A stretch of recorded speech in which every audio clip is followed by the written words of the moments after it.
మరో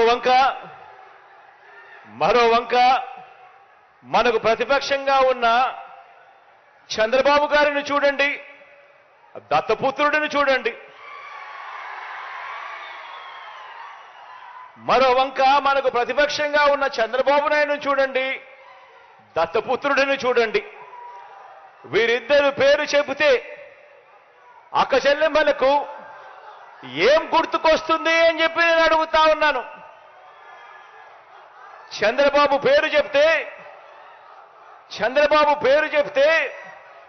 14 సంవత్సరాలు ముఖ్యమంత్రిగా ఉన్న వ్యక్తి, 3 సార్లు సీఎం అయిన వ్యక్తి, ఇటువంటి వ్యక్తి పేరు చంద్రబాబు నాయుడు గారి పేరు చెప్తే అక్క చెల్లెమ్మలకు గుర్తొచ్చేది ఏమిటి అని అంటే బాబు చేసిన వంచనలు గుర్తుకొస్తాయి. పొదుపు సంఘాల్లో ఉన్న అక్క చెల్లెమ్మలకు ఏం గుర్తుకొస్తుంది అని అంటే చంద్రబాబు చేసిన దగా గుర్తుకొస్తుంది అని కూడా ఈ సందర్భంగా తెలియజేస్తా ఉన్నా. చంద్రబాబు నాయుడు గారి పేరు చెప్తే ఆయన చేసిన ఒక్క మంచి గుర్తుకు రాదు.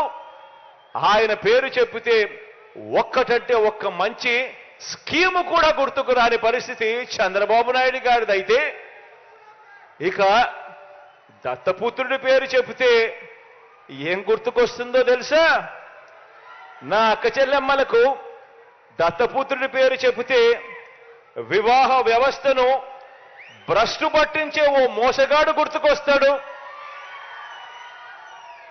5 సంవత్సరాలకు ఒకసారి కారును మార్చినట్టుగా భార్యలను మార్చే ఒక మ్యారేజ్ స్టారు, ఓ వంచకుడు గుర్తుకు వస్తాడు దత్తపుత్రుడి పేరు చెబితే. ఆలోచన చేయమని అడుగుతా ఉన్నా. ఒకరికి విశ్వసనీయత లేదు, మరొకరికి విలువలు లేవు. ఈ విశ్వసనీయత లేని, ఈ విలువలు లేని వీరు, ఈ విశ్వసనీయత లేని, ఈ విలువలు లేని వీరు 3 పార్టీలుగా ఇవాళ కూటమిగా ఏర్పడి, 3 పార్టీలుగా కూటమిగా ఈరోజు ఏర్పడి, ఈరోజు మీ బిడ్డ మీదకి యుద్ధానికి వస్తున్నారు. కాదు, మీ బిడ్డ మీదకి రాదు, మీ బిడ్డ మీదకి కాదు యుద్ధానికి వీళ్ళు వచ్చేది. 3 పార్టీలుగా వీళ్ళు కూటమిగా ఏర్పడి పేదవాడి భవిష్యత్ మీదకి వీళ్ళు యుద్ధానికి వస్తా ఉన్నారు.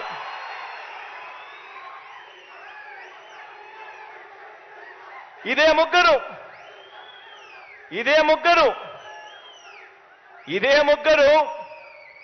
ఇదే చంద్రబాబు, ఇదే పవన్ కళ్యాణ్, ఇదే దత్తపుత్రుడు, ఇదే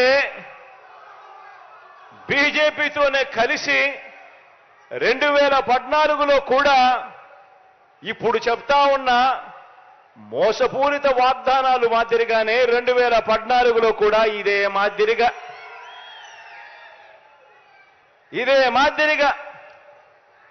2014లో కూడా ఎన్నికలప్పుడు ఇదే ముగ్గురు ఒకటయ్యారు.